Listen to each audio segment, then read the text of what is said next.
Praise the lord. ఈరోజు ఏర్పాటు చేయబడిన వాక్య భాగము యోహాను సువార్త 6వ అధ్యాయము 35వ వచనం చదువుకుందాం. యోహాను బర్ద సువార్త 6వ అధ్యాయం 35వ వచనం.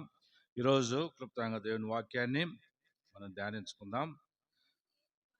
6వ అధ్యాయం 35వ వచనం. అందుకు యేసు వారితో ఇట్లా, నేను జీవాహారం నేనే, నా యొద్దకు వచ్చేవాడు ఏ మాత్రం ఆకలి కొనడు, నా యందు విశ్వాసమించువాడు ఎప్పుడునూ తప్పికొనడు. హల్లెలూయా. కాణదలు వద్దు సిస్టర్. 6:35.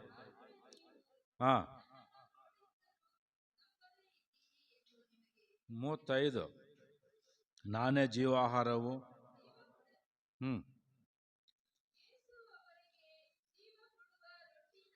ಜೀವ ಕೊಡುವ ರೊಟ್ಟಿ ನಾನೇ, ನನ್ನ ಬಳಿಗೆ ಬರುವವನಿಗೆ ಎಂದಿಗೂ ಹಸಿವಾಗುವುದಿಲ್ಲ.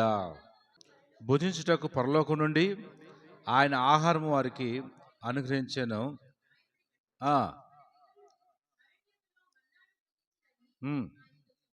చాలు. దేవుడి వాక్యాన్ని దీవించుకోక ప్రార్థన చేసుకుందాం. ప్రేమ కలిగిన మా దేవా, పరిశుద్ధుడా, శిలువపు రక్తపు ప్రోక్షణలు ప్రభా, మీరు మమ్మల్ని కాచి సంరక్షించి ఈ పునరుద్ధాన దినమందునైనా నీ మందిరంలో కనబడినట్లు సహాయం చేసిన విధానం బట్టి స్తోత్రాలు. రాగలేక వెనుకబడుతున్న వారిని ప్రభా సకాలానికి తీసుకురమ్మని ప్రార్థిస్తుంటున్నాం. వచ్చిన వారు ప్రభా ఎదుగుతున్నైనా నీ ఆహారం చేత, నీ మన్నా చేత తృప్తి పొంది ప్రభా మా జీవితాంతరం నీ కొరకు కృతజ్ఞత కలిగి జీవించడానికి సహాయం చేయమని ప్రార్థిస్తూ, నీ వాక్యాన్ని ప్రభా రక్తపు కోటలో మరుగు చేయండి, మీరు మాతో మాట్లాడమని యేసు శ్రేష్టమైన నామములో ప్రార్థించి సమర్పిస్తున్నాము తండ్రి, ఆమేన్. ప్రియమైన సోదరులారా, ఇక్కడ చాలామంది అనారోగ్యంగా బాధపడిన వారు ఈరోజు సంఘానికి వచ్చినందుకు మీ పక్షాన్ని కూడా దేవుని స్తుతిస్తున్నాను. చక్కని ఆరాధనతో మరి సోదరుడు శేఖరు, ప్రసాద్ అయ్య ఇద్దరు కూడా ఆరాధన పైన ఆ పాటలు వింటా ఉన్నాను, పైన కూర్చొని. చక్కని ఆరాధన, దేవునికి స్తోత్రం. హల్లెలూయా. సువాసన కలిగినట్టు నైవేద్యముగా పరలోకానికి వెళ్ళాలంట మన ఆరాధన. దేవునికి స్తోత్రం కలుగును గాక. ఈరోజు ఒక 3 విషయాలు మీ మధ్యలో మన్నా విషయమై నేను పంచుకోవడానికి ఇష్టపడుతున్నాను.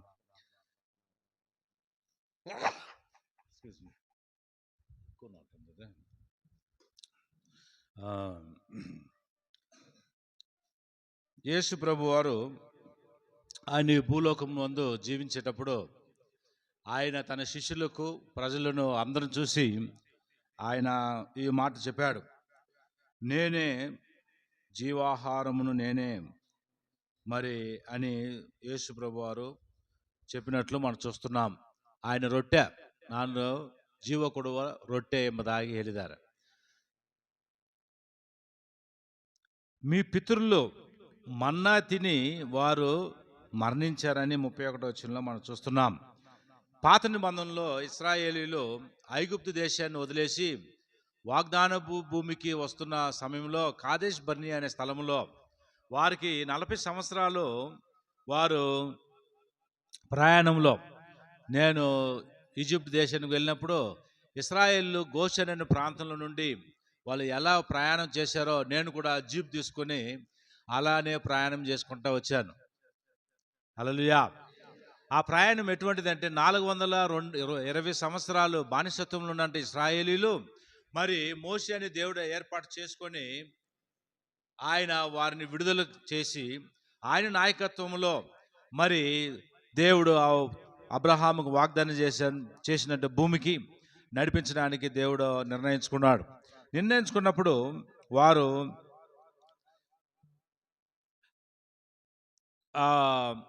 రెఫెడేము, తర్వాత మారా, ఏలీము, మరి ఆ ఎర్ర సముద్రము ఇవన్నీ దాటి వచ్చిన తర్వాత 40 సంవత్సరాలు కాదేశ్ బర్నియా అనే స్థలంలో ఉంటారు. అంటే అక్కడ దేవుని వాక్యం మనకేం చెప్తున్నదంటే 40 సంవత్సరాలు వాళ్ళ చెప్పులు కూడా తరగలేదు, వారి బట్టలు కూడా మాసిపోలేదు. బట్టలు దేవుడు ఆ విధంగా వాళ్ళని సంరక్షించాడు. అయితే అక్కడ 40 సంవత్సరాలు దేవుడు మన్నా అనే పరలోకం నుండి వచ్చినట్టు భోజనముతో నింపాడంట. మీరు ఎడారి అరణ్య ప్రాంత, మీరు ఎడారి అంటే మీరు అక్కడికి వెళ్తేనే తెలిసేది. ఎర్ర సముద్రం అంటే అక్కడికి వెళ్తేనే తెలిసేది, ఇక్కడ కాదు. టీవీలో చూస్తే అర్థం కాదు. అక్కడికి వెళ్ళాలి. పెళ్లి కూతురుని ఇంటికి వెళ్ళి ఇల్లు చూసి ఇల్లాలను చూడాలంట. ఇంటికి వెళ్ళి చూడాల పెళ్లి కూతురుని. ఫోటోలలో సూపర్గా ఉంటారు. అదే రియల్కి పోయి చూస్తేనే మనకు తెలిసేది. రియల్ వేరే, రీల్ వేరే. ఓకే, ఏదేమైనా మనం మోసపోకూడదు. కొన్ని విషయాలలో చాలా జాగ్రత్తగా ఉండాలి. వీరు ఆ కాదేశ్ బర్నియా అనే ఎడారికి వచ్చినప్పుడు అక్కడ 10 గంటలకి మనం కానీ కూర్చొని ఒక గుడ్డు విప్పి ఆ రాయి పైన, బండ పైన ఆ గుడ్డుని కనేసి ఆమ్లెట్ అవుతుంది. అంత ఎండ. ఆ ప్రదేశం చెట్లు ఉండవు, ఒట్టి రాళ్ళు రెప్పలు, అంతే కొండలు. అది ఎడారి. అడవి వేరే, అడవిలు చెట్లు ఉంటాయి, మృగాలు ఉంటాయి. అయితే ఎడారి అనే ప్రాంతంలో ఒట్టి రాళ్ళు రెప్పలే ఉంటాయి, కానీ ఇసుక, మట్టి, ఇంకేముండవాడ. అలాంటి స్థలంలో దేవుడు ఇశ్రాయేలును పోషించాడు. ఆయన వాగ్దానం చేశాడు కాబట్టి నేను చెప్పాను పోయిన వారం. ఆయన వాగ్దానం చేసేది, నిబంధన చేశాడంటే తరతరములకు ఉంటుంది. అది నువ్వు ఉన్నా లేకపోయినా దేవుని వాగ్దానం నెరవేర్చబడతాయి. హల్లెలూయా. అయితే ఇక్కడ దేవుడు మన్నాతో వారిని పోషించాడని మనం లేఖనాలలో చదువుతున్నాం. మన్నాతో. మన్నా అంటే అర్థం ఏంటంటే, దాని పేరు వాట్ ఈజ్ ఇట్ అని ఇంగ్లీష్లో. ఇది ఏంటి అని ఎవరికి తెలీదు, ఎవరికి తెలీదు. అది తెల్ల రంగులో ఉంటుంది, కొత్తిమీర పుదీనా స్మెల్తో ఉంటుంది, అంతే, ఆ వాసనతో. కానీ పరలోకం నుండి దేవుడు దాన్ని భుజించడానికి తన ప్రజలకు, ఇశ్రాయేలులకు ఇచ్చాడు. హల్లెలూయా. అయితే యేసు ప్రభు కాలములో ఆయన తన శిష్యులతో, విశ్వాసులతో, ఆయన వెంబడించిన వారితో ఆయన ఏమంటాడు, నేనే నిజమైన మన్నాను పరలోకం నుండి దిగి వచ్చినాను అంటున్నాడు. ఈ మన్నా, ఈ రొట్టె తినువాడు ఏమంట, ఎప్పుడు ఆకలి కొనడు, ఇంకెప్పుడు ఆకలి కొనడు. హల్లెలూయా. మరి పాత నిబంధనలో ఇశ్రాయేలు తిన్నంటే మన్నా. వారు మళ్ళా ఆకలి కొన్నారు. ఉదయాన్నే అది పడుతుంది, దాన్ని తీసుకోవాలి. దాన్ని తర్వాత నెక్స్ట్ డేకి ఎత్తిపెట్టుకోకూడదు. నెక్స్ట్ డే దాన్ని కూడబెట్టుకోకూడదు. కొంతమంది మీరు ఒక నెలకి మాంసం చేసి పెట్టుకుంటారు. కొంతమంది ఇంట్లో ఒక నెలకి ఆ చికెన్, మటన్ ఫ్రిడ్జ్లో దాచిపెట్టుకుంటున్నారు. మన్నానే దాచిపెట్టుకునేకి లేదు అట్లా. అది నెక్స్ట్ డే చెడిపోతుంది దాచిపెట్టుకుంటే. అనుదిన ఆహారము దేవుడు మనకి ఇవ్వాలని మనం ప్రార్థన చేయాలి, కానీ వచ్చే నెల ఆహారం కొరకు కాదు, రేపటి ఆహారం కొరకు. నేడు ఏ నాడుకీడు ఆ నాడుకు సరిపోతుందని యేసుప్రభు వారు చెప్పారు. కాబట్టి ఆ రోజుకి ఆ రోజు దేవుడు పోషిస్తూ ఉన్నాడు. చెప్పాలి కూడా, దేవుని స్తుతిద్దాం. మొట్టమొదటిగా పాత నిబంధనలో ఇశ్రాయేలీలు వారు తిన్న మన్నా వచ్చి టెంపరవరీ, అంటే తాత్కాలికమైనది. అది ఆ రోజుకి దినానికి వారికి దేవుడు అనుగ్రహించాడు. తర్వాత వారు మరణించారు కూడా, చనిపోయారు. అది శాశ్వతమైన ఆహారం కాదు. యేసు ప్రభు వారు ఇక్కడ ఏమంటారు, నేను నిజమైన మన్నాని, నన్ను భుజించువాడు ఇంకెప్పుడు ఆకలి కొనడు. ఇది పర్మనెంట్. యేసు ప్రభులో మనకి ఒక పర్మనెంట్, శాశ్వతమైన ఆహారం ఇది. దీన్ని తిన్నవారు మరణించరు. అంటే ప్రతిరోజు యేసు ప్రభు వారిని తినడం అంటే మనిషిని తినడం కాదు, ఆయన సన్నిధానంలో సమయం గడపడం, ఆయన్ని మనం భుజించడం, ఆయన్ని మనము పట్టుకోవడం, ఆయన పాదాల దగ్గర మోకాలేసి గంటలు మనము మోకాలేసి దేవుణ్ణి అడుక్కోవడం, వాక్యం చదవడం, వాక్యం వినడం, వాక్యం దేవుని సేవకుల ద్వారా వాక్యాన్ని మనము చెప్పించుకోవడము, ఇవన్నీ కూడా మన్నాను నువ్వు భుజిస్తున్నట్లే. హల్లెలూయా. మన్నా వాళ్ళు తిని చనిపోయారు, ఇక్కడ మనం తిని జీవిస్తాం పర్మనెంట్గా. హల్లెలూయా. శాశ్వతంగా జీవిస్తాం. ఈ వ్యాధులు, జ్వరాలు, బాధలు ఇవన్నీ తాత్కాలికమైనవి. అవన్నీ మనం ఏం చేయలేవు. అది యేసు ప్రభువులో నువ్వు ఉన్నట్లయితే, యేసు ప్రభు ఇచ్చే మన్నాను తిన్నావంటే నువ్వు శాశ్వతంగా ఉంటావు. టెంపరరీ కాదు, ఇట్స్ పర్మనెంట్. మీరు చనిపోయారు, మనం నిత్యము జీవించే వారమై ఉంటున్నాం. హల్లెలూయా. ఆ మన్నా తింటే మనం కూడా చనిపోతామేమో, అయితే యేసు ప్రభు ఇచ్చే మన్నా మనం భుజించినట్లయితే, యేసు ప్రభులో ఉన్నట్టు మన్నా మనం భుజించినట్లయితే మనం శాశ్వత జీవాన్ని మనము అనుభవిస్తాం. హీబ్రూలు రాసిన పత్రిక 9వ అధ్యాయము 4వ వచనం ఎవరైనా చదవండి. హీబ్రూలు రాసిన పత్రిక 9:4.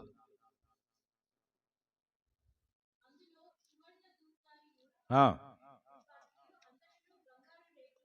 ఉమ్. ఉమ్. ఆ. ఉమ్. ఈరోజు మనము మందసమ్మ కానీ చూసినట్లయితే ఆ మందసంలో మూడు ఉండాలి. ఆ మూడు అంటే ఆ అహరోను చిగురించు కర్ర, 10 ఆజ్ఞలు రాసినట్టు పలకలు, తర్వాత మన్నా ఆ మందసంలో పెట్టినట్టు మనం చూస్తున్నాం. అది పరలోకంలో ఉన్నదా భూలోకంలో ఉన్నది ఎవరికి కూడా తెలియదు.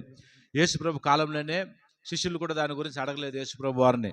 ఈరోజు నానా విధాలంగా యూట్యూబ్లలో టీవీలలో అవన్నీ మాట్లాడుతున్నారు. అయితే శిష్యులు దాన్ని పట్టించుకోలేదు. ఎందుకంటే నిజమైన మన్నా యేసుప్రభు వారు ఇక్కడ ఉన్నారు. హల్లెలూయా. యేసుప్రభులో ఆ పరలోకంలో ఉన్నట్టు మన్నా కిందకి దిగి వచ్చింది మన కొరకు ఆ యేసుప్రభు అనే మన్నా మన కొరకు ఆయన దిగొచ్చాడు. కాబట్టి ఆయన యందు మనము భుజించినట్లయితే నువ్వు నిరంతరం జీవిస్తావు.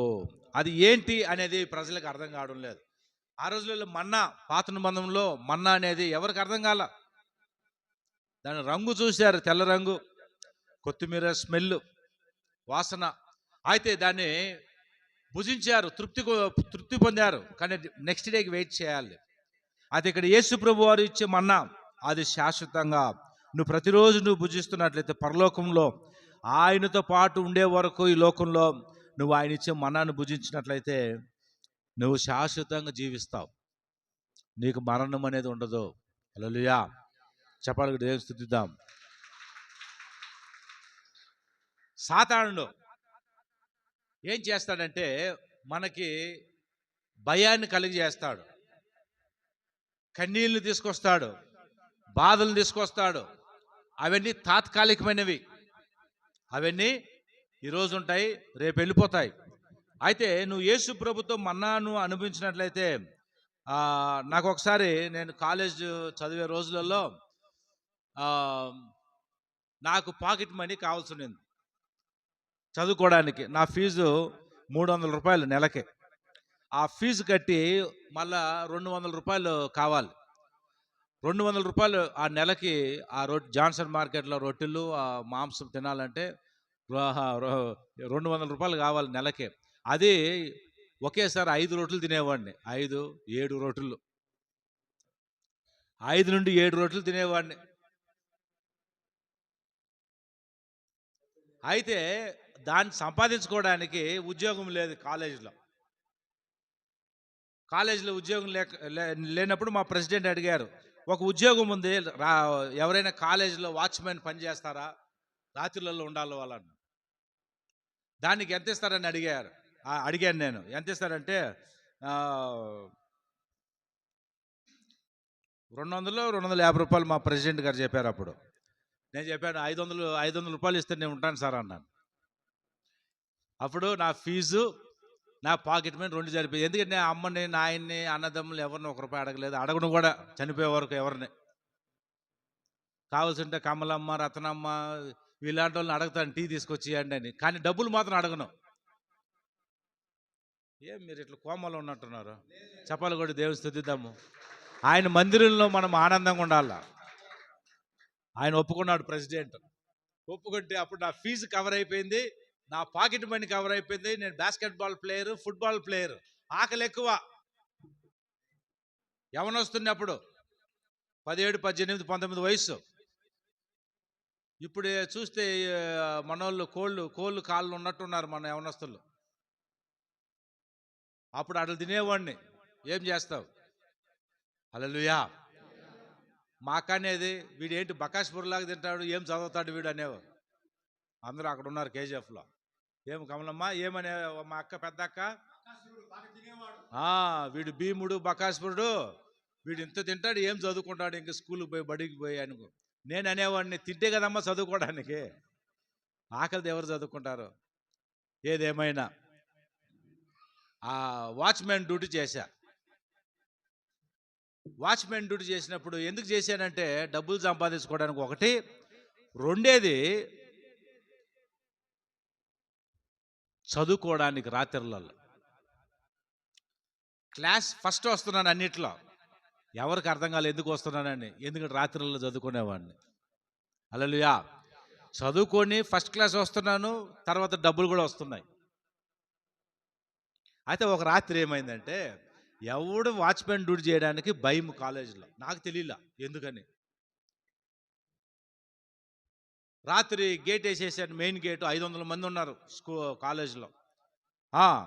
లోపల 500 మంది ఉన్నారు. అయ్యగారికి తెలుసు అక్కడ సమాధుల తోట కాలేజ్. నాకు తెలీదు. మా కాలేజే సమాధుల తోటల్లో కట్టబడింది.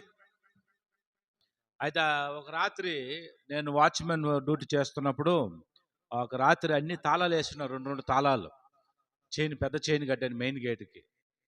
అయితే ఆ రాత్రి 1 గంటకి 2 గేట్లు తెరవబడ్డాయి. 2 గేట్లు తెరవబడి ఒక మనిషి తల లేకుండా మొండెంతో పరిగెత్తుకొని వస్తున్నాడు నా దగ్గరికి.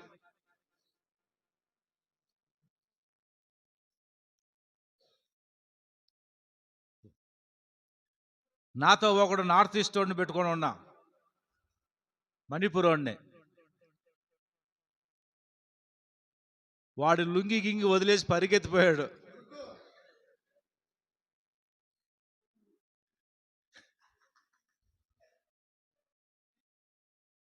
ఏం చేయాలి నేను?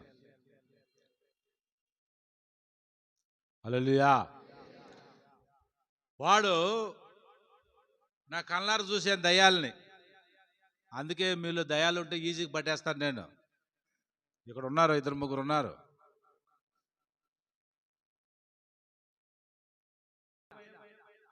ఆ మొండెంతో తల లేకుండా మొండెంతో పరిగెత్తుకొని వస్తూ ఇంక అక్కడి నుండి చీకట్లోకి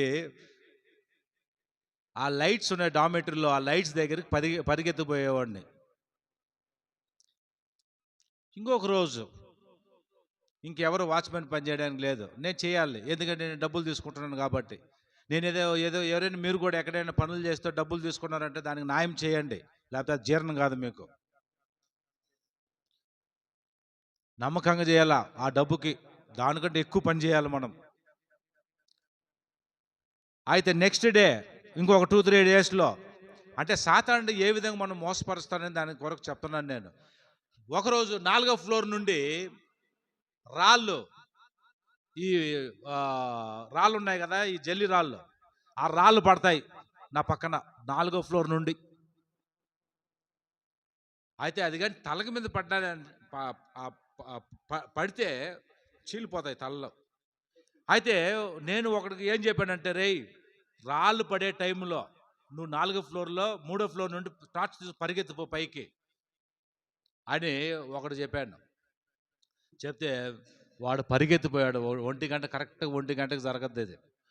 పరిగెత్తిపోతే పైన ఎవరు లేరు, అయితే రాళ్ళు మాత్రం పడుతున్నాయి. ప్రేమైన సోదరులారా, ఆయన రాళ్ళు పడుతున్నాయి కానీ నా పైన పడడం లేదు, వాడి పైన పడడం లేదు. మొండిముతో వస్తున్నాడు కానీ వాడు మమ్మల్ని తాకడం లేదు, కానీ పరిగెత్తిపోతున్నాడు మా ముందు. ఎందుకంటే భయపించడానికి. ఆ భయపెట్టి అక్కడ నుండి, ఆ కాలేజ్ నుండి, బైబిల్ కాలేజ్ నుండి బయటికి తరిమేయాలని నన్ను. హల్లెలూయా. దానికి భయపడి జ్వరాలు వచ్చి, బీపీ, గుండె ఆగిపోయి, లేకపోతే ఏదైనా ఆగిపోయి చనిపోవాలా, ఏదో ఒకటి చేయడానికి ఇటువంటి భయ ఆందోళనతో సాతానుడు నిన్ను నన్ను మోసపు చేస్తాడు. అందుకని నేను శక్తి నీలో రావాలంటే ఈ మన్నాను భుజించాలి. చెప్పాలి కూడా, దేవుని స్తుతిద్దాం. సాతాను ఆ పాటలో నేను రాశాను, లాస్ట్ పాటలో, ఆ చరణములో, ఈ శత్రువు యొక్క బాణాలని మనము తట్టుకోవాలంటే నీళ్ళు శక్తి ఉండాలి. ఆహారం తినకపోతే శక్తి ఎలా వస్తుంది? అందుకే నీకు శక్తి రావాలంటే యేసు ప్రభుతో సమయం గడపాలి, యేసు ప్రభుని మన్నాను భుజించాలి. అప్పుడు నీకు శక్తి, సాతాను తాంత్రములను, సాతాను అంధకార శక్తులను, దురాత్మ శక్తులను, శత్రువుల బాణాలని నువ్వు ఎదుర్కోవాలంటే నీలో మన్నాను భుజించాలి. హల్లెలూయా.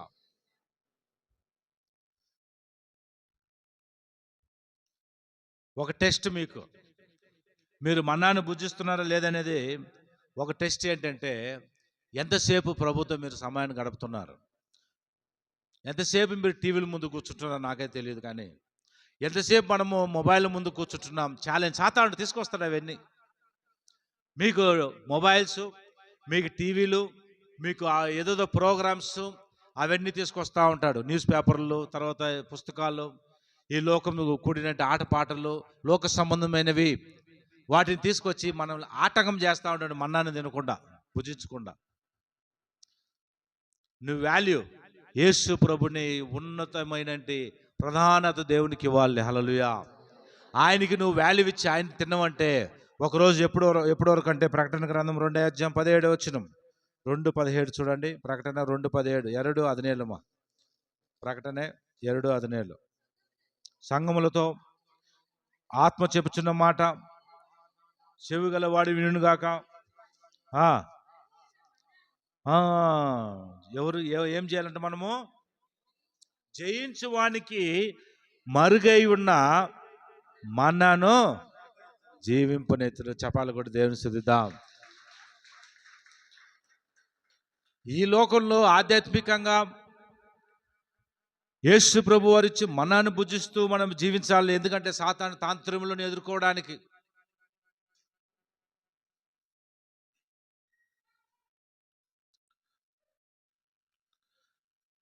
బలహీనతను ఎదుర్కోవడానికి,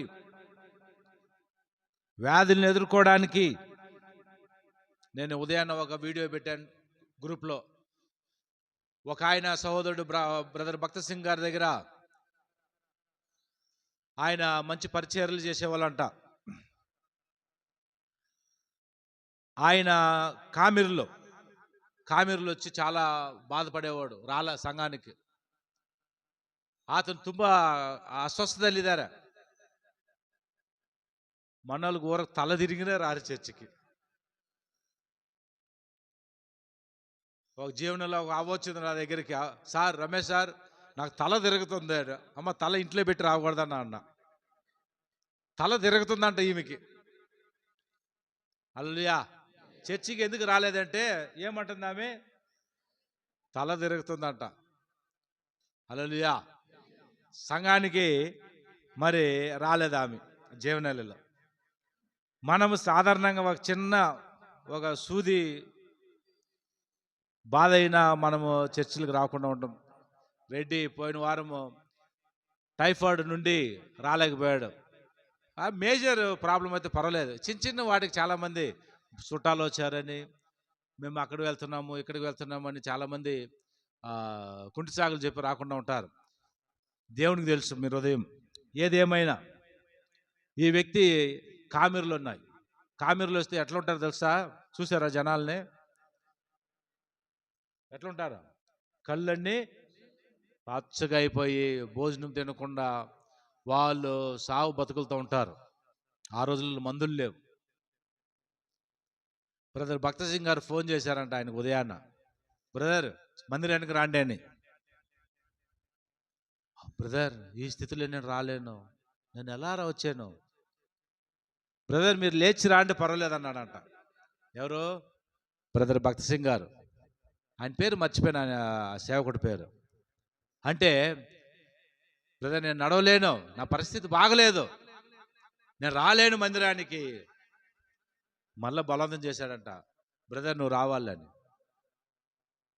తర్వాత ఆయన ఏదో కష్టపడి స్నానం చేసుకొని రెడీ అయ్యి మందిరానికి వచ్చి మోకాళ్ళు వేసి ప్రార్థన ఆరాధన అంతా ఇంటికి వెళ్ళిన తర్వాత కామెరులు మొత్తం మాయమైపోయినాట.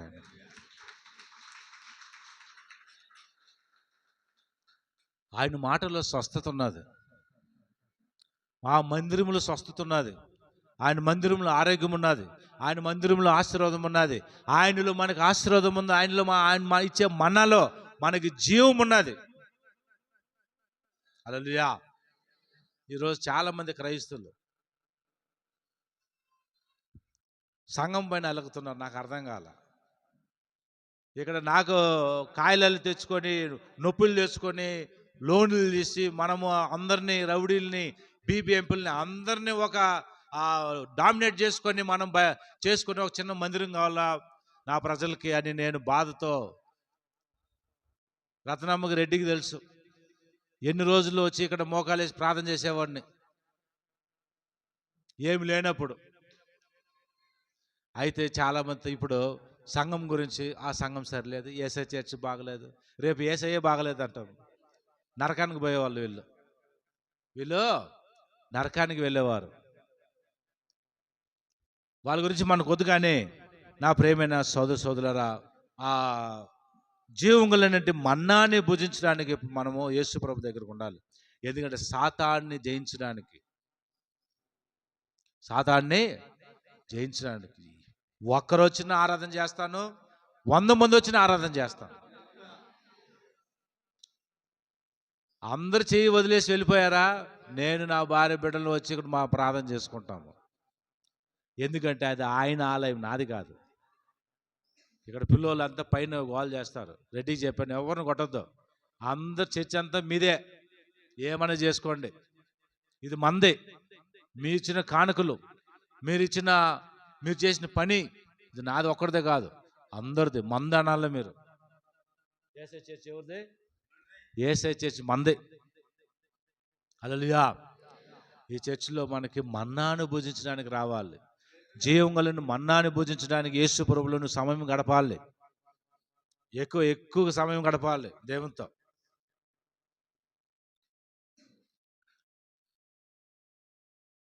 ఒక ఆమె అద్దం ముందు 20 నిమిషాలు సమయం గడపొద్దంట. పౌడర్, ఇంత డబ్బా పౌడర్ వేసుకుంటుంది. Okay, praise the Lord. దానికంటే ఎక్కువ సమయం దేవునితో గడపాలి. అయితే అంటే you have to honour the Lord. దేవుణ్ణి నువ్వు గణపరచాలి. నీ జీవితం ద్వారా, నీ మాటల ద్వారా, నీ క్రియల ద్వారా, నీ ఒక ఉద్దేశాల ద్వారా, నీ హృదయం ద్వారా, నీ రక్తపు కణాల ద్వారా ప్రభువుని నువ్వు గణపరచాలి. హల్లెలూయా. అప్పుడు చూడు నీకు ఎటువంటి ఆశీర్వాదాలు ఉంటాయి నీ కుటుంబం పైన. నేను చెప్పాను, నీకు ఇష్టం లేకపోతే మందిరంలో ఇచ్చిపెట్టేయండి, కానీ మందిరాన్ని గురించి మాట్లాడద్దండి. ఎక్కడ మందిరం గురించి, వేరే డినామినేషన్ల గురించి, లూథరన్, బ్యాప్టిస్ట్, ఆ సంఘం, ఈ సంఘం, ఎబ్రోన్ సంఘం, ఏ సంఘాల గురించి విమర్శన చేయకూడదు. ఎందుకంటే రక్షణ అనేది పరలోకం నుండి వచ్చేది. అది ఈ మన్నా అనేది పరలోకం నుండి వచ్చి నిన్ను ముట్టింది. హల్లెలూయా. కాబట్టి ఆ మన్నాను భుజించడానికి దేవుడు నిన్ను ఏర్పాటు చేసుకున్నాడు. ఆయన మరి దాచబడినట్టు మన్నా నీకు ఇస్తాడు. ఎప్పుడు ఇస్తాడు? నువ్వు జయించినప్పుడు. You have to overcome. ನೀನು ಜಯಿಸಬೇಕು, ಸೋತು ಹೋಗಬಾರದು. నేను పోయిన వారం చెప్పాను, మన గౌరవ ప్రధానమంత్రి గారు ఏదైనా గన్నులు ఇచ్చాడంటే ఫస్ట్ ఇంట్లో ఎవరు లేచిపోతారో? అత్తలు లేచిపోతుంది. అత్తను షూట్ చేస్తారు. అంటే సాధారణంగా ఎక్కువ శాతం అందరూ గన్నులు లైసెన్స్ ఇచ్చారనుకోండి, ఇండియాలో అమెరికాలో ఇచ్చినట్టు మన ఇండియాలో ఫస్ట్ కోడళ్ళు అత్తలను చంపుతారు, అత్తలు కోడలను చంపేస్తారు. చర్చిలో సంఘస్థులు పెద్దలను చంపేస్తారు, పెద్దలు సంఘస్థులు చంపేస్తారు, పాస్టర్లు ఇంకో పాస్టర్లు లేపేస్తారు. స్వచ్ఛ భారత్ అయిపోతుంది. డబ్బులు ఖర్చు పెట్టాల్సిన పనే లేదు ప్రధానమంత్రి గారు. ఎందుకో గన్ను లైసెన్స్ ఇవ్వలేదు. దేవునికి స్తోత్రం. ఇండియాలో దేవునికి స్తోత్రాలు చెప్పాలి. గన్ను లైసెన్స్ లేదు ఇక్కడ మనకి. హల్లెలూయా. వాటిపైన కాదు జయము. జయించు వానికి దాచబడిన మన్నాన్ని ఇస్తాను అంటున్నాడు పరలోకంలో. దాని కొరకు నువ్వు ప్రయాసపడాలి. దాని కొరకు నువ్వు ప్రయాసపడాలి. హల్లెలూయా. నా ప్రియమైన సోదరులారా, ఆ మన్నా నీకు ఎప్పుడు వస్తుందంటే నువ్వు ఇక్కడ భుజించాలి. ఆయనలో నువ్వు సమయం గడిపి, ఆయనలో నువ్వు ఉండి సాతాను జయించి, ఈ ప్రాబ్లమ్స్, సమస్యలు ఇవన్నీ నువ్వు జయించాలి క్రీస్తు కొరకు, ఆ మన్నా కొరకు. ఆయనతో పాటు ఒకరోజు నువ్వు కూర్చొని భోజనం చేసే దినం రాబోతుంది త్వరలోనే. అప్పటి వరకు క్రీస్తుతో నువ్వు సమయం గడిపి నువ్వు ఆ మన్నాను భుజించాలి. హల్లెలూయా. కొంతమంది క్రైస్తవులు అంటే ఆషామాషిగా తీసుకుంటున్నారు. కొంతమంది సంఘాలంటే ఆషామాషిగా తీసుకుంటున్నారు. ఒక సాధారణమైన జీవితం కాదు ఇది క్రైస్తవులు అనేది. ఒక extraordinary life, higher level life ఇది. కొంతమంది సంఘాలకు చర్చిలకు వస్తారు, సేవకులు అంటారు.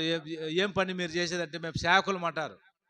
ఆ సేవకుడు షర్టు కూడా ముడత పడదు, షర్టు కూడా ఏమవుదు, ముడతపడు. అంటే అంత అంత ఆ షర్టు ప్యాంటు ఏ గలీజ్ అవ్వకూడదు. రావడం, సీట్లో కూర్చోవడము, స్తోత్ర ప్రభు అని చెప్పడం, వెళ్ళిపోవడం అంతే.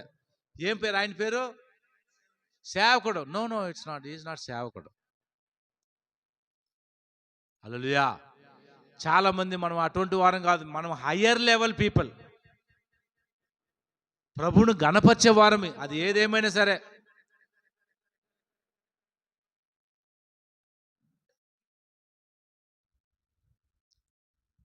మన్నా భుజించిన వారు పాత నిబంధనలు చనిపోయారు. కొత్త నిబంధనలో యేసు ప్రభువుని మన్నా భుజించిన వారు జీవించారు. అయితే వారు మరణం వారికి లేదు, వారు నిత్య జీవానికి పాత్రులు. దాచబడిన మన్నాని జయించిన వానికి ఆయన ఇస్తాడని చెప్పాడు. ఇశ్రాయేలులు జయించలేదు, అనేక శ్రమలలో కోల్పోయారు, నశించిపోయారు. నిరుత్సాహంతో వాళ్ళు నిస్పృహ చెందారు, బాధపడ్డారు. అయితే ఇక్కడ మనము నిరుత్సాహపడకుండా, నిస్పృహం పడకుండా, మన విశ్వాసకర్త అయినట్టు యేసు ప్రభు వైపు చూస్తూ ఆయన వైపే పందెంలో మనం పరిగెత్తాలి, ఆయన వైపే మనం చూడాలి. వేరే ఎవరి వైపు మనం చూడకూడదు. ఆయన వైపు నువ్వు చూసినట్లయితే నీ జీవితంలో దాచబడిన మన్నాని నీకు ఇస్తూ ఉంటాడు. దేవుడు నిన్ను ఆశీర్వదిస్తూ ఉంటాడు. దేవుని పరలోకము నీకు ఇచ్చాడు కాబట్టి దాని ఎందుకు నువ్వు సంతోషిస్తూ నువ్వు అది భుజించిన వెంటనే పరలోకంలో క్రొత్త పాటతో దేవుణ్ణి నువ్వు స్తుతిస్తావు. హల్లెలూయా. అందరి తల నుంచి కళ్ళు మూసుకుందాం.